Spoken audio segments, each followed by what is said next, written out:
then none of this is mutually exclusive. It's going to link into everything you've done before. So it's all incremental ideas that you're just adding on to what we've already discussed. So just to look at what we're looking at today, we'll do that quick recap. We're going to talk today about self-development. So just quickly going back there, you, the key stakeholder. So we really need to get around this idea that you are also an employee of your business. So it's really, really important that you are taking the time and effort to develop yourself as well, to invest in yourself, to look after yourself as a main stakeholder in your business. And really, you know, it is selfish not to look after yourself first. So it is really selfish because you become the burden that you're trying not to be. So it's really important you're looking after yourself, you're investing in yourself, and you're being the best that you can be. So we see with the employer of choice that they spend a lot of time developing themselves as much as anybody else. They also come from a very strong position of what have I done wrong. So they're that feedback loop that comes to themselves first. So if we need to create that kind of consciousness that I may be at fault here, learning that consciousness that I need to look after myself as much as I'm investing in my staff, in my cows, in my system, I should be investing in myself as well. And that's really what this is about. And then so we look at self-development. We have touched a lot on the self-development idea. So this is going to be very much with that first session we did from management development, where it talks about self-awareness, investing in yourself, thinking of business as being, you know, you're looking after yourself, personal, interpersonal, and then business. So we need to really link all of these things together. We look at resilience, so huge area. You know, farming is a tough profession. You've got a lot of things against you that you can't control. So we need to look at that idea of resilience. There's a huge amount of support. Whoops, my finger's a bit twitchy there. There's a huge amount of support out there. So not forgetting that our team is much bigger than we think it is. And then we'll have a quick look at what we covered over the season, over the series. And also we look at where do I start? Because that's one of the things that comes through. With all of this information, with everything else I have to do, where on earth do you expect me to start? Well, as a fan of business models, I'm going to give you a very simple model that's going to help you to decide, where will I start? Where can I get a quick win to make this happen for me? If you've taken the time to be here and to listen to these sessions, you know, how can you make them pay off? How can you get a really good return on that time investment? So quick recap, I just mentioned briefly about management development. That's, oh gosh, my computer's a bit fast today, or my finger. So looking at the management development, we need to think about where you are in your business, what it is that you're trying to achieve in your business, your current role. So that was a big reflective piece that I mentioned from the very beginning. We then looked at delivering on your promises. So that key thing that you get everything in place for your employees. So talking about your employer of choice status, you've got a very strong triangle that's getting the basics right, delivering on your promises, and setting yourself up to really create that great foundation so that you're able to give a great first impression to your staff. Accountability. One of the most common questions I'm asked, how do I hold people accountable? I don't like it. I don't like telling people off. I don't like being cross. It's not about that. It's about holding true to your business objectives.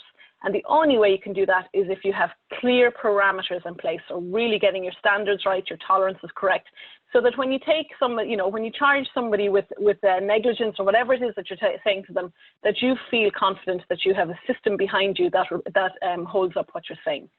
That was the accountability piece. We looked at investing in your people asset.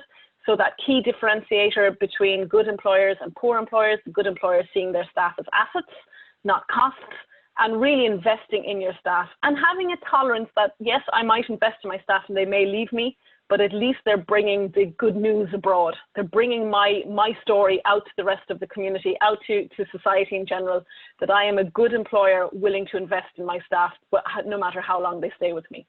And then we looked also, and actually that investing in your people asset today is about investing in yourself. So all of the things that we talk about investing in your people asset, apply them to yourself as well. You know, really think about what it is about you as an employee of your business. What do you need to make your life easier? We're very good at doing the bare basics for ourselves. What we need to do is put a bit more investment into ourselves as employees to make our lives easier so that we become better employers for other people. We then spoke the last session, we talked about respect, the super glue of human relationships, and that's that really important concepts that, you know, takes a long time to build up a bank account of, but is very, very quickly eroded. We talk things like about individual differences, that somebody who doesn't learn as quickly as you isn't stupid, they just have different learning capacity, that you need to take your time and bring people through the learning cycle. So we talked about tell, sell, participate, delegate, getting people to move along that system, reviewing where people are currently and what they need to get them to that high achiever status where they're really committed to their job and they're competent in doing what they do.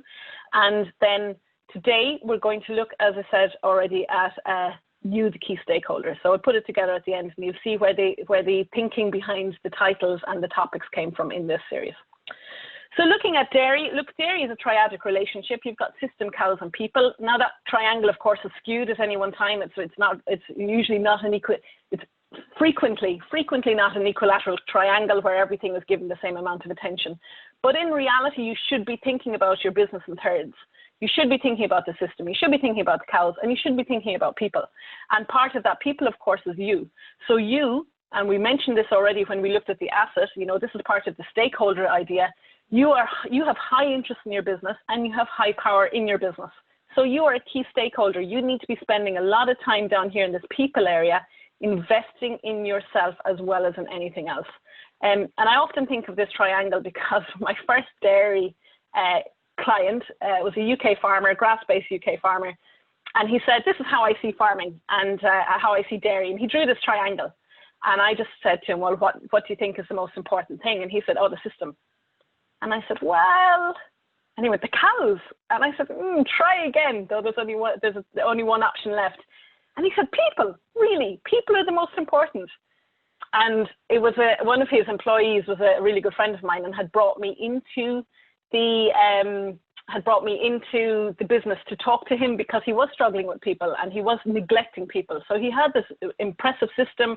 He had great cows, but he was just missing it out on the people. And to this day, he remains my only client where I physically banged my head on the table because he just didn't get what I was talking about. So it's really about understanding that you will not have a good system, or you can only take your system so far. You can only take your cows so far if you do not have good people in place. And part of that good people is about you being the best person you can be in that situation.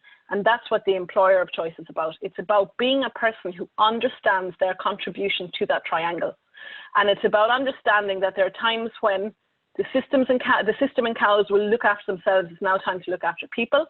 There are times when you have to say, I'll put aside the people because the system is in trouble. You know, it's being very mindful of your business so you know what to do. But please, what I ask everybody here is, do not forget yourself in that equation. It's very easy in a leadership position, we tend to look outwards. So when I specialize in leadership, when I'm dealing with clients, the first place we talk about is self first.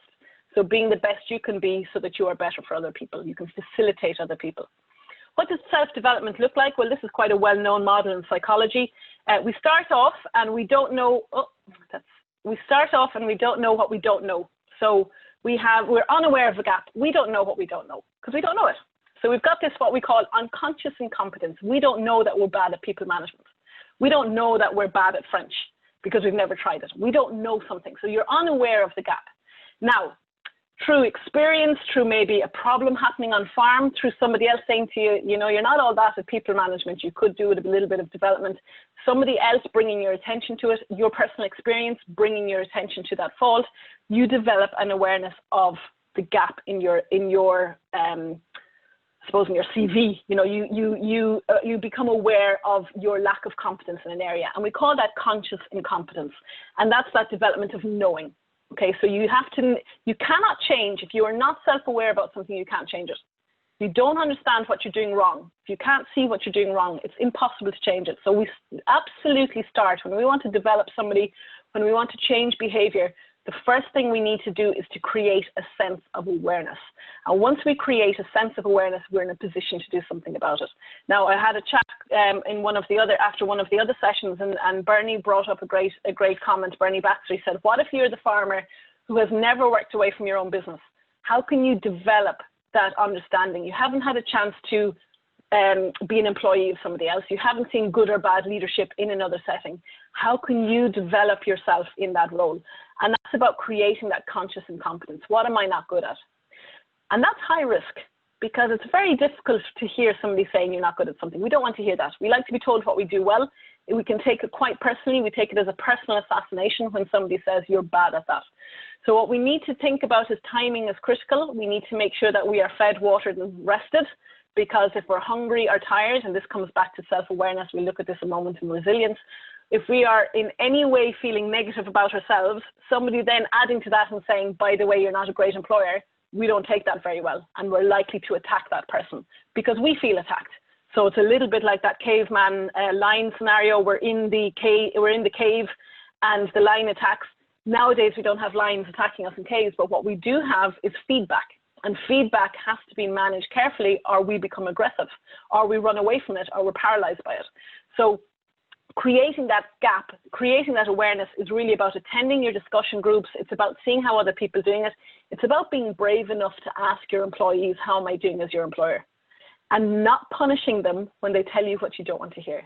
Now, what we often find actually is that people are more self-deprecating and they're surprised by other people's opinions of them.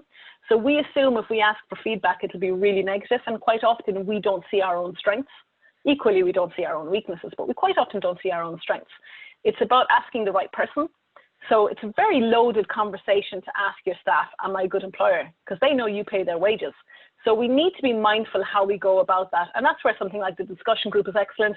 An external advisor is really valuable, a consultant, neighbors, somebody who's unattached, maybe your spouse, maybe works somewhere else and says, well, this is what we do. And, you know, your spouse is working in a hospital and they say, this is what we do in our teams in the hospital, that kind of thing. So it's trying to create an opportunity to develop yourself and see that gap.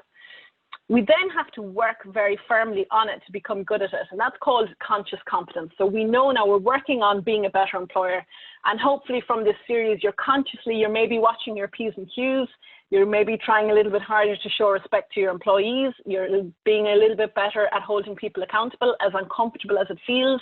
You take that risk, you step into that. And that's called effortful knowing, and it's exhausting. So when we're working on something that requires our effort and our conscious effort in doing it, it's really, really tiring. And because of that, and because it's difficult, it's easy to go backwards and say, oh, I won't bother with that. So we have to be very self-aware and hear that conversation, that when something is tricky and something is difficult, that rather than running away from it, we just, give ourselves a bit of space and say, okay, it's difficult because I'm not used to it. It's difficult because it's a part of the brain I haven't used before, therefore it's going to take more effort for the moment. And then we get to this point of unconscious competence. Now, that's effortless knowing. And I have referred to this idea fairly consistently across the whole series, because we see in farming, there's a huge amount of unconscious competence. So if you've farmed if you've grown up on farm, you've run out the door after mommy and daddy at the age of 2, well, then you have a huge amount of unconscious competence. You do not even know how much you know. And that has been a source of huge intolerance in the agricultural community, this unconscious competence. The fact that by the time you are 18, when the majority of people are going out into the workplace, you have 16 years work experience, gives you a huge amount of unconscious competence. And what we need to do is we need to create an opportunity for you to move away from unconscious competence and realize that, move it back along this and find out what you know and you don't know. So that self-development one is really, it's a tricky one, but it's really well worth doing. And it can be as simple as somebody shadowing you. So, it's an interesting one, isn't it? It's like learning to drive a car. When something becomes automatic or automated in your brain, it physically swaps sides away from your learning brain, and it goes away to your kind of subconscious brain, if you like. And so your learning brain is released to learn new things. So when you're driving, you don't think about driving, you just drive, and you're thinking about what you're having for your dinner or what you're going to do tomorrow. That's because the part that is driving has moved to a different part of your brain, and the thinking part of your brain is released to do other things. So what you need to do in farming is almost go backwards in this and release what you know without knowing, and then move along that system. So hopefully some of the things we've spoken about over the last few months is going to help you with that. So that's the idea of self-development, and just reflecting and asking people what they think is really valuable. But remember, ask the right person, and also, again, too quick on the finger, ask the right person and make sure that you are ready for that news, and that you're going to take no matter what they say, no matter how hurtful you might take it personally. And remember, Farming is personal because it's in your family. It's in your family is there. You're entrenched in it, so it is personal. So this is a tough journey, but it's well worth the effort. Another part of that self development and creating resilience because you're a key stakeholder. So I know I'm moving through a lot of information here, but there's a huge amount of evidence and books and thinking and talks on the internet that you can really delve into this. This is a fascinating area. So looking at creating resilience, I'm also challenged because I have quite a lot to cover, and Bernie Baxter suggested I wouldn't get through it, which is, tapped into my competitive nature to make sure I do. So I'm going to fire through this. Looking at that creating resilience, when we're looking at the idea of resilience, this is huge. Okay, so resilience is about being the best you can be. It's about being able to manage stressors. So resilience at its fundamental is the ability to manage stress. And when you create resilience for yourself, now let's take it back to what I'm talking about. You are the key stakeholder. You need to develop yourself. You need to create resilience. So you need to understand where your stressors are. So we could go back to that previous slide and say, do you even know what drives you crazy? Do you understand what makes you stressed? And that's where that developing self comes in, and that conscious competence and all of those things come in. It's coming in to help you to reflect on yourself so that you can develop yourself and so that you can be a better employer. And creating resilience, when we look at resilience, it's about your ability to cope with stress. And what is stress? Well, very simply, stress is, we've got stresses at the individual level. So something that drives you crazy, that mightn't drive the next person crazy. Maybe, I don't know, maybe you get frustrated you don't like wearing odd socks. I don't know, I'm just thinking of random things. At a group level, it could be that you are frustrated that dairy farmers don't do something that you want them to do, or the organizational, it could be, group level might be local farmers, the organization level could be the national body, for example. And then extra organizational stressors, how many, God, we could go on forever, the list of extra organizational stressors in farming. So you're going to look at weather, so any type of climate, government policy, global milk price, all of those things are extra organizational that cause stress to you. Now, what we need to think about is you are a buffer for stress. So stress is individual to the person. What's stressful for you will not be stressful for me. What's stressful for me, you won't even register. You won't know what I'm talking about. So stress is individual. And the level of consequence of that stress is dictated by you as an individual. So you are like the buffer. When we put the stressor and you together, the individual aspects about you, that's going to dictate how severe that stress, the consequence of that stress is. So it's a very simple equation. Stress plus you dictates the outcome. Okay, so at an individual level, we've got personality. We have already talked about personality in that respect talk that we did. So the last session we did, number 5, we talked about personality. Mental toughness is something you can work on and develop. Self-belief, so your own personal belief in how good you are at something. And of course, if you've had a bad year of farming, your self-belief takes a bit of a nosedive. So we have to be very good at stepping back and saying, okay, this has been a bad year for farming, or whichever year it was, this has been tricky for us. Let's be rational, let's put things in perspective, which is the very next one, perspective, excuse me. Of course, age, there are things that were very stressful to you as a teenager that don't register to you now. There are things that were very stressful to you now that teenagers didn't have to think about. We have individual stresses for male and female. And then we've got things like how good a social support system you have. So not being isolated, not being on your own. And unfortunately, one of the key indicators of depression and stress is the tendency to withdraw from society. So what we're doing is we're pushing ourselves further into a level of stress by removing ourselves from social support. Consistently across resilient people, we see a strong social support network. So the very simple adage, a problem shared is a problem halved, really does hold true when we look at resilience and stress management. And then physical fitness as well. So it's looking at this idea of physical fitness, looking after yourself, looking after your health, because stress manifests itself physically. And I'll just describe that a little bit more. So when we look at the consequences, you've got psychological consequences. So psychological, you don't feel good about yourself. You feel a bit run down. You think you're a bad employer. You think you're a bad farmer. You think you're a bad person. That's when you're allowing it to go to extreme.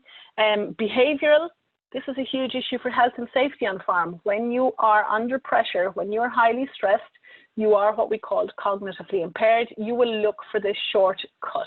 You will go for the shortest way possible in order to eliminate excess time, what you see as perceived stress. And if you're taking corners, you're far more likely to run into an accident. So behaviorally, it's something that needs to be really, really talked about and understood, that behavioral, being stressed leads to accidents on farm. Cognitive, you make poor decisions. So you're cognitively impaired, you make bad decisions, you don't wait for all of the information, you respond to exactly what you see rather than think, you act rather than thinking. And again, that you can make those rash decisions that are shortcuts and then end up getting an injury because you've taken that shortcut. And then physiologically, we know physiologically that a lot of stress leads to heart attacks, it leads to depression, it leads to strokes, it leads to a lot of physical damage because our body can't deal with the hormones that are released during stress. So look, when I talk about this, people get stressed and they say, this is a very stressful talk you're giving us, but it's really important that you understand that you are the buffer as to the impact of stress. And that the better you are at investing in yourself as an individual, at understanding yourself, the better you can mediate the impact of stress. And that's about being the best you can be as the key stakeholder in your business. So really taking the time to look after yourself. And I suppose you could say to me, well, if I'm that important, why did you wait till the last talk to discuss me? Well, because actually, we remember the thing we heard most recently. So if you walk away from the whole series and just think, I should look after myself better, that is an absolutely cracking outcome for the time that you've invested to listen to these talks. So the model of stress is really important. How do you create resilience to be a better employer? How do you invest in yourself as being a key stakeholder, the person with high power and high interest in the outcome? Well, we can develop resilience by being more self-aware. So always striving to understand yourself better. So when you meet somebody and it goes well, reflecting on that conversation, why did that go well?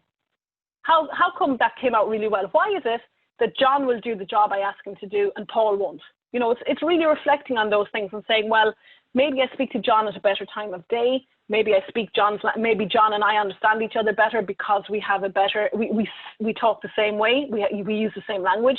Maybe Paul and I are at odds because I don't quite know how he thinks. Maybe I should invest in that a little bit more. So you're understanding that it's maybe your approach that is causing a problem, rather than saying, I like John, I hate Paul, and I'm going to work that way. So it's really thinking about that self-awareness. Again, and I've mentioned this before, this is not about being so self-aware that you're afraid to get out of bed in the morning for fear of offending somebody. I do not mean that for a moment. I just mean take the time to understand yourself. When we look at resilient individuals, unfortunately, many people who are good at this have been brought to the edge. They've been taken to a really bad place in their lives where they really are, it's kind of fall off the cliff. And they learn to intervene before they get that far because they've been there and they don't want to be there again. And I'm saying that is learning the really hard way.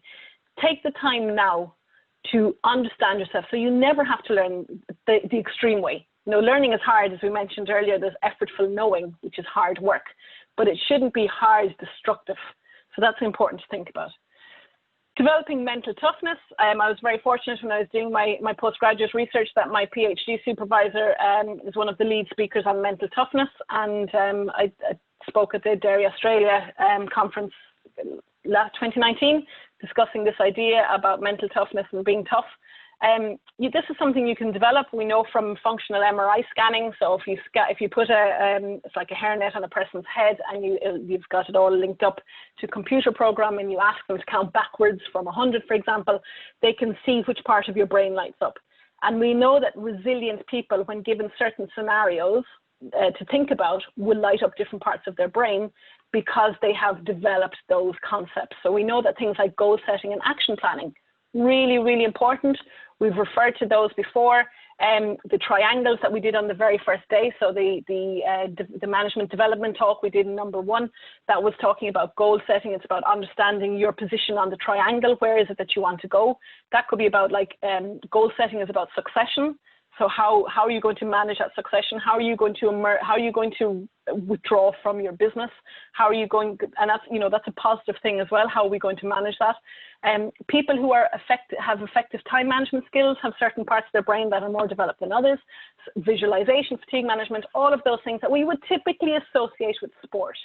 And they're active interventions that athletes use to make them better on the playing pitch. And that's how we know that they work. So a lot of this talk comes from sports psychology. Fatigue management, you know, managing huge research now. We see Matthew Walker from UCal Berkeley talks a lot about the importance of sleep and how the move away from 8.5 hours sleep to 6.25 hours as the Western average is having major destructive impact on society. He says society in general, it's causing problems. So it's really understanding fatigue. And then again, we come back to diet and exercise, and that will constantly come up as something because stress manifests itself physically. So it's these are things you can actively work on, and you should be striving to do it. And farming is a great place because there are many routine, monotonous jobs that allows your brain to think about other things. So you could have your headphones in and you could be self-developing while you're doing another job. So one job is effortful knowing. You're self-developing by listening to your audiobook, and while doing a job that is effortless knowing. So it's unconscious competence because you're so good at doing it already, you don't have to think about it. So that's where we see that self-development model come in. Self-belief, huge movement towards positive psychology and solutions-focused psychology. So less about what will happen to you in your past, not belittling that, not saying it didn't happen, but saying it has happened, it's spilt milk, how do we move forward? What are our actions now? What's the action set now because that's happened? So movement towards positive psychology and self-belief. And self-belief, big area of self-efficacy. Do you believe that you're a capable and worthwhile person? Have you influence in your environment? Have you influence to make things happen? And we hear this is I would certainly hear it in Irish farmers feeling they have no control over everything. Well, if you believe that, then you don't, because you choose to be a bystander. You choose to be a victim. What can you do in your farm every day to make life better for you, to make life better for the people around you? And that does have a positive ripple outside your business. So it's understanding that. We also see Sean Acker's work on gratitude, you know, writing affirmation statements, saying something, spending 21 days writing 3 things you are grateful for every day actually changes brain structure, because we've got a different way of thinking. You're looking for the good things rather than dwelling on the bad things. That's positive psychology, hugely impactful. Age, of course, creating perspective through experience. Sadly, when I do my time management courses, people come up and say, oh, I wish I'd met you 20 years ago. I wish I'd attended this day 30 years ago. And you think that's sad, because this is a person saying now that they regret that they didn't spend their time well. You know, today is the first day of the rest of your life. Make it count. Don't lament what you could have done, but decide today what you will do. And that's something that's very important. We need to understand that no matter what age you are in your life cycle, in your business, there's always opportunities and options as long as you choose to see it positively. Social support is huge, and that's one thing I would always say across all the sectors I work. You will not come across a community like you will in agriculture. You know, no other sector invites me into their home. No other sector invites me to have a cup of tea with them. No other sector is as freely giving of their generosity as the agricultural sector. So no matter where I go, you do not get, you know, I could go into a room and somebody might offer me a present on behalf of the company, or, you know, a gift on behalf of the company, but it's still quite an impersonal gift. It's not the same thing as saying, come to my house, spend time at my kitchen table with me. So we need to understand that the social support within agriculture is one of its absolute strong points that we should be marketing.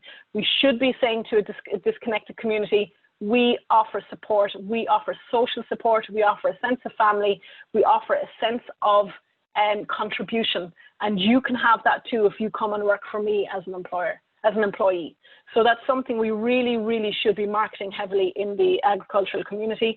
And as I mentioned earlier, physical fitness, you know, just looking after yourself. It doesn't have to be running marathons every week. It's just about saying, you know, today I'll walk to check the cows rather than taking the quad bike. I'll do, you know, you just change small habits. And it's about just stopping yourself and saying, am I taking the easy option here? Let's just go for a walk. And we know physically, creating endorphins through exercise has a hugely positive impact. So just looking for opportunities, a friend of mine calls it built-in exercise, BIE. Where's the opportunity in your daily routine to do exercise? And it could be, you know, as I said, walking to the shed instead of taking the quad to the shed. Getting your partner to drop you out a little way from home and you walk home the rest of the way. Really simple things. We're not asking you to go and turn one of your sheds into a gym. It's just spotting opportunities that could contribute to your overall well-being, making you a better individual as an employer, a better partner, a better parent, a better neighbor. All of these things feed into each other really, really well. So the idea of resilience, huge body of information out there. When we look at the workplace, lack of, absenteeism, stress, it's hugely costly to society. And as a result, there's a huge amount of research and writing about it. So there's an abundance of information out there to help you to increase your knowledge about it. So that's the resilient individual.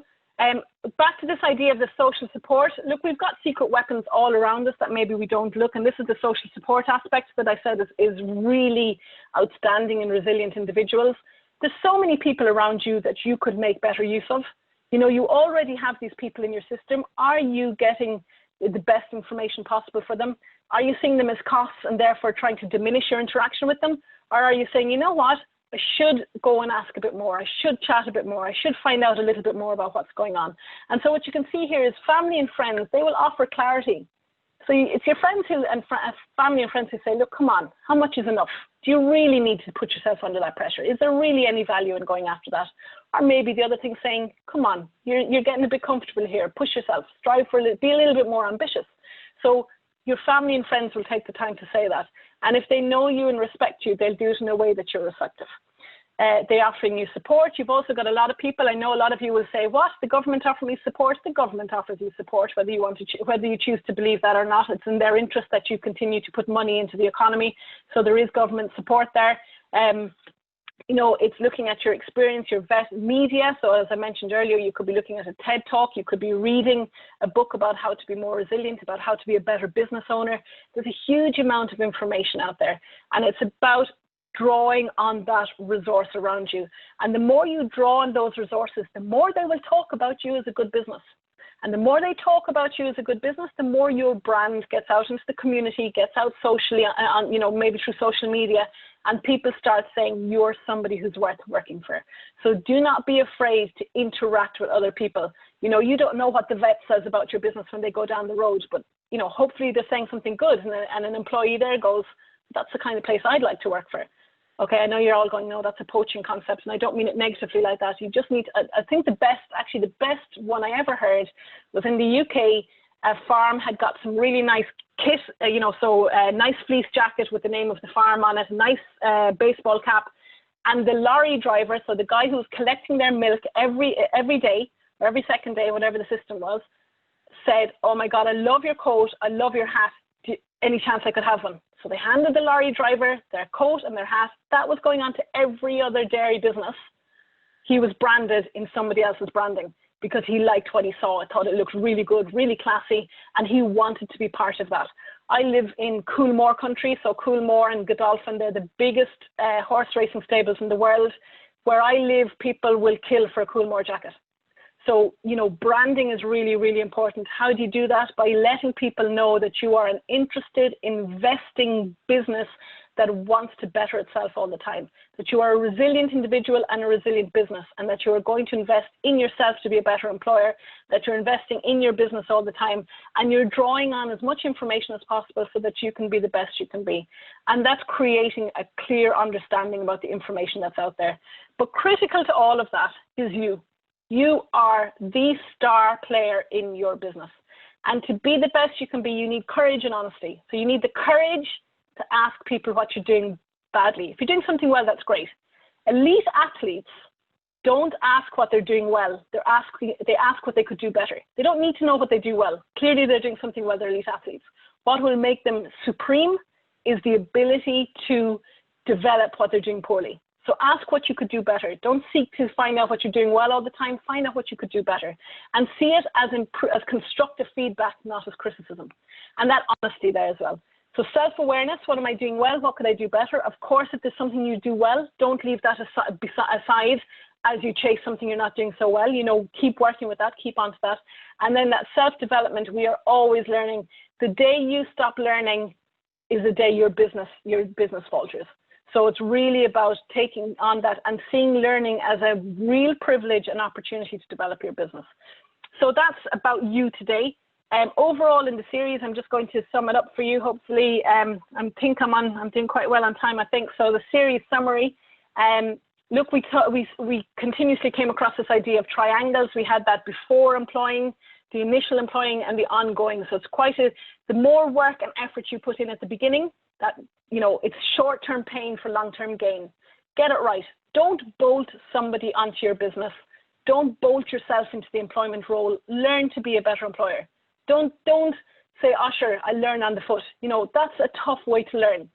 A friend of mine was talking about he started his business at 16, and he said, you know, what is the real advantage of going to university if you can do what I've done? And actually what you find when people learn is that they find the shortcut to do it. They didn't have to they didn't have to put in endless hours trying to get to the way to do it. They were taught the way to do it. So it's really about finding out and learning to be the best employer rather than hoping, because hope is not a strategy, rather than stumbling along in the dark. You know, really apply yourself and become that person. And we started that off very much at the beginning of the series, when the first thing we looked at there was that management development. So understanding your own personal role in the business and where you want to be. Again, that could be a succession concept. I have been asked briefly to speak about succession. It's a big one, but I'll tell you one thing: unless you are planning really, really well, you're going to find it very difficult to allow other people to step into your place. And the reason that is that if we liberate time in one area, it must be accounted for. So you can't just say, right, when I retire, I'm going to retire, and then find yourself idle. You will be drawn back into the workplace because you haven't accounted for the free time with something. If you're taking time away from one area, you must fill it directly with something else, or else it'll be consumed back into the original area. So it's really about planning and thinking about it. I think that's probably a bigger session around governance, etc., that needs to be looked at more separately than what we're doing here. Then what we looked at here overall was this idea to become an employer of choice. So we did day one was the management development, and this is the sequence of events. So to be an employer of choice, think dairy, and the five subsequent sessions were dairy. Deliver on your promises. So delivering on your promises is key. If you bring somebody into your business, you must fulfill on what you offered. Accountability is critical. Oh, my computer's too fast. Accountability is absolutely critical. It's setting standards, holding yourself accountable. That's part of today's session as well. You know, use a key stakeholder. You need to be accountable for the fact that you may well be the biggest issue in your business. You may be the biggest blockage in your own business, and you need to take accountability for that. So it's very important from a development point of view that you are creating those systems in place and not being afraid of that conversation. All of the research shows that people respond to leadership that is strict but fair. And strict but fair is absolutely associated with accountability. It's allowing people to do something right, giving somebody the opportunity to do it right. Don't allow somebody to fumble along and do it wrong and then punish them for it. Hold them accountable. We then talked about investing in your people. I know I've already mentioned this in brief at the beginning of the session, but it's important to put these all together and pick what it is you're going to do. So investing in your people, take the time to make life easier for your employees. I was speaking with a group, we were doing kind of an ongoing course, and somebody took this on and went away, and they went to their staff, and the staff said, what simple thing could I do for you today that would make your life easier? And they said, could you put stronger lighting into the parlor? Like as simple as that. It was cheap as chips. And then somebody else in the same group said they allow, it's up to you, it's a business choice whether you allow music to be played in the milking parlor or not, or do you want people to be fully listening, whatever. But in their particular one, they just changed where the radio was and put in an extra speaker. And they said the morale of their milkers just rose dramatically on a really cheap solution. So investing in your people often isn't about big money. It's often about just tweaking little things that makes life easier for the people around you, thinking about making it fun and easy rather than always working through drudgery. This idea of respect, so that super glue of human relationships, really taking the time to understand others, individuals, you know, not assuming that just because they're different to you, that makes them wrong, but saying they're different, that's a strength. How can we work on those things together? And then you as the key stakeholder, how are you going to develop yourself? And all of these things, DAIRY, dairy, you know, all of the things that we have discussed, they link in with each other. There's nothing there that was completely new to anybody who is listening. It's just development of ideas that you will already have in your business, because, you know, I work across all systems and people are the same. You know, people have not significantly changed from an evolutionary point of view. People still need to be fed and watered. They still get stressed. They still feel happy. They still feel sad. No matter what the task is, people still respond in the same way to the same things. And I would have almost, you know, if I was doing this series with any other sector, it would look very similar. Probably wouldn't write dairy, but, you know, I'd pick something. I did a talk for pig farmers last year, and it was bacon. Was what I used at the end of it. So it's thinking about putting all of these things together. And I was speaking to Kylie after one of the sessions, and she talked about, you know, where do you start? With all the information you're giving, where do you start? And here's a really simple thing. This is a very useful model from lean management. And this is something you could sit down with a pen and paper right now, and you could just sketch out what is high return, low difficulty for you. So the pick diagram here is looking at the bottom left is possible, so it's low return but low difficulty. Okay, low return but low difficulty, for example, in your business is 1 litre of milk. It's low return because it's only 1 litre of milk, and it's low difficulty because you're a dairy farmer and you already have that system set up.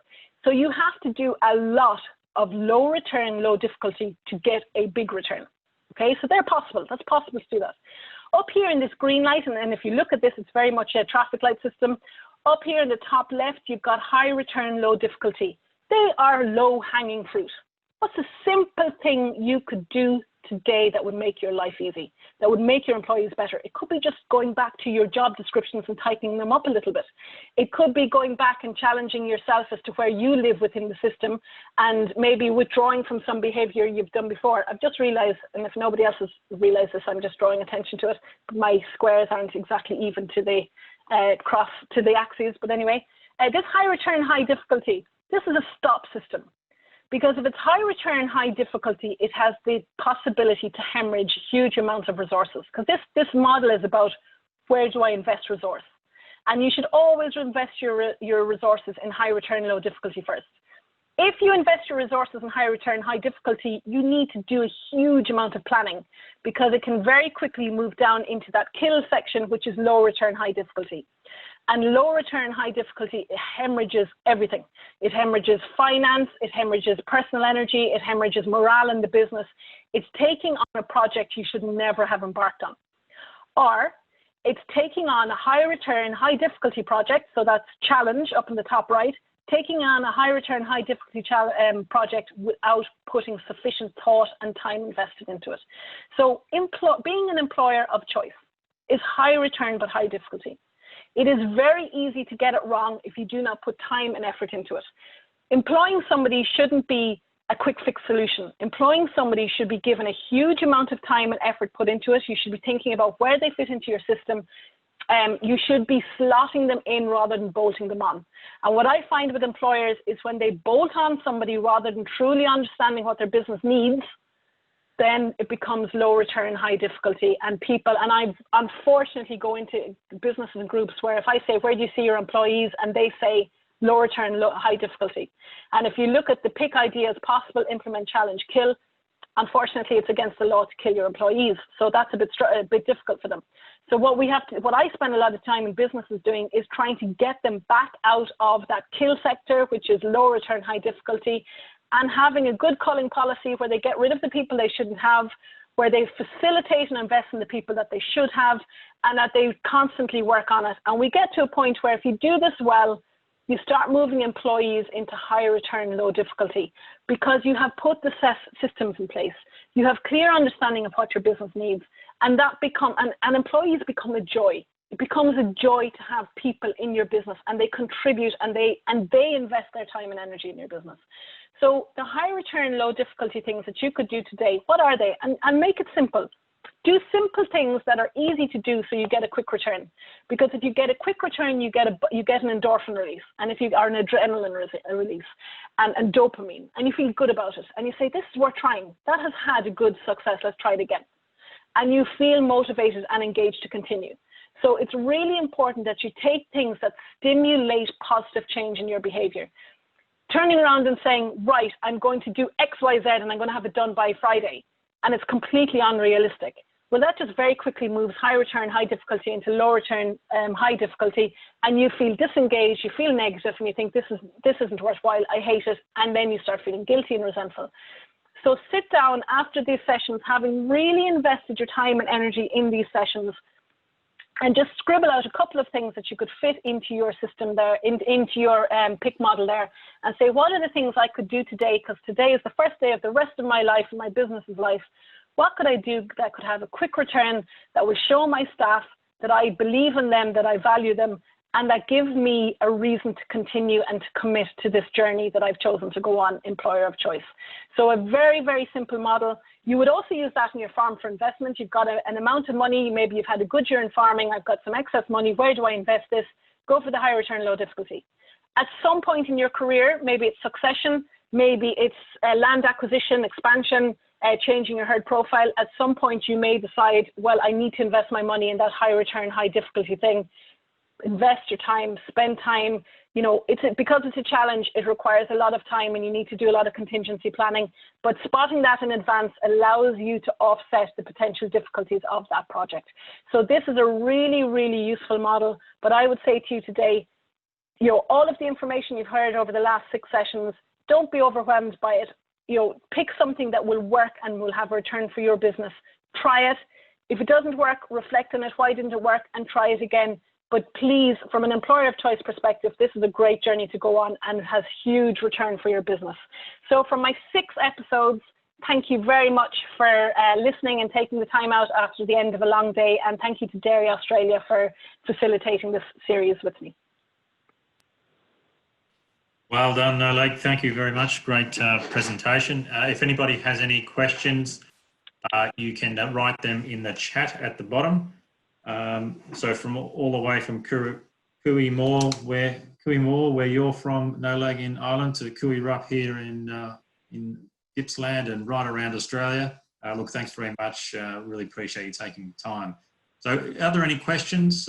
Okay, so we've got what books would you recommend, Nollaig? Hey, that's a really good, because coincidentally, somebody has just produced their own book.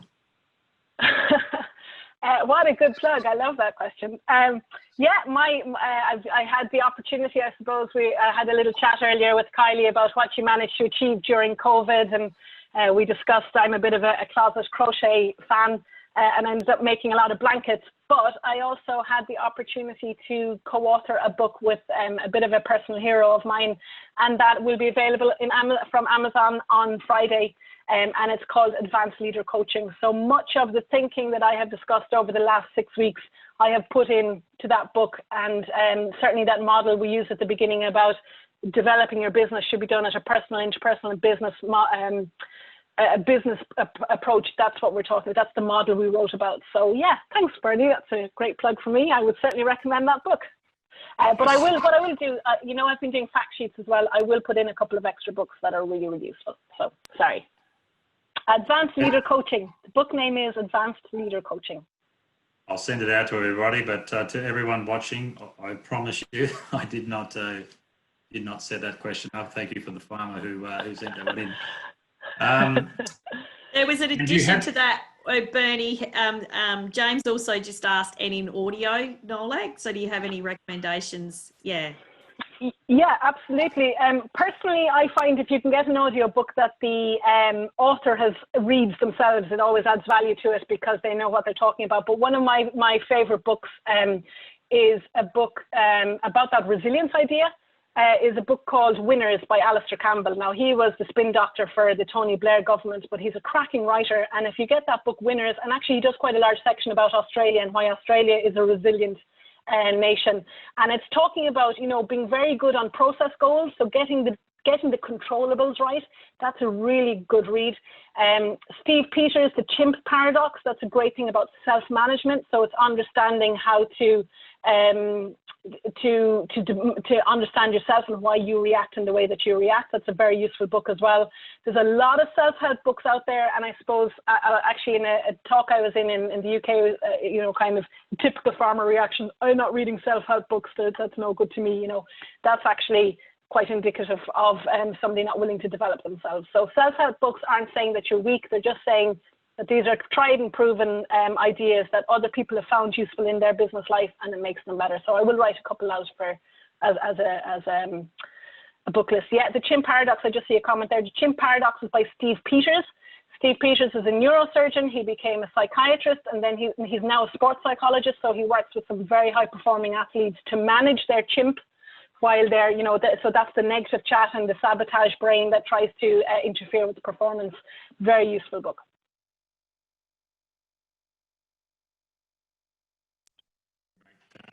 As I just made a comment there in the chat as well, all the books that you've recommended throughout the course of the series, we'll collate a list of those and send them out to everybody as well. Excellent. Yeah. Look, how would you approach? I really liked your point around getting constructive feedback, because some people probably have never gone out to others and said, hey, can you do a review of how I conduct myself with my staff, or how my business is performing, or do a farm walk maybe, or probably quite a few people have done farm walks, but you don't want someone to come and pat you on the back. You actually want someone to come in and say, how can I move my business forward? Sure. It doesn't have to be a consultant. It can be another farmer that you look up to. Yeah.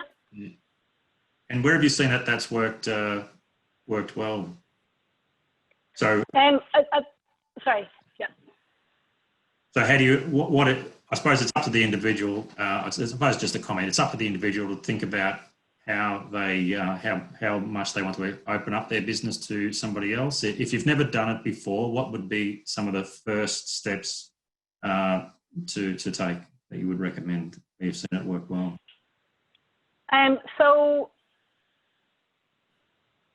So getting feedback is high risk, and I mentioned that earlier. It's high risk because somebody might say something you don't want to hear.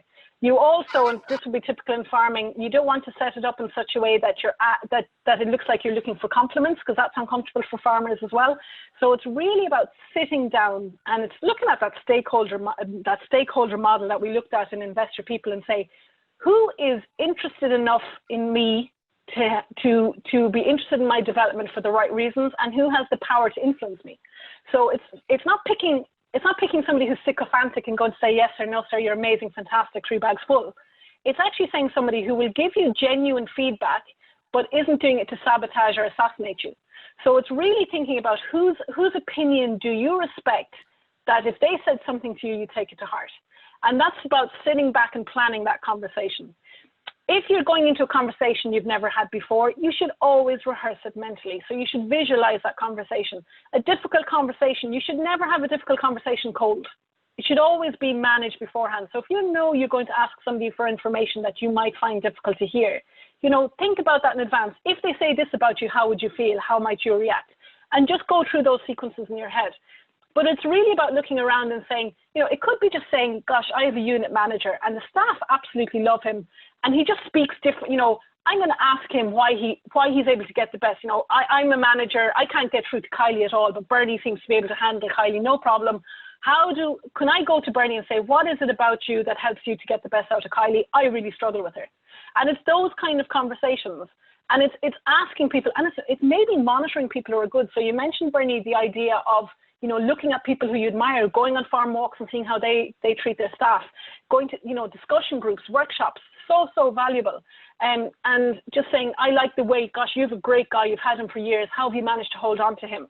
So we would see that, I would see that a lot in the employer of, when I do the people management workshops, I would do particularly in Ireland, you'll see people in the room together developing those chats, because they quite often come with a buddy from their own discussion group for a bit of moral support, and then they'll end up chatting around it. Or even better, they speak to people who aren't in their area. Now, that's a really important one.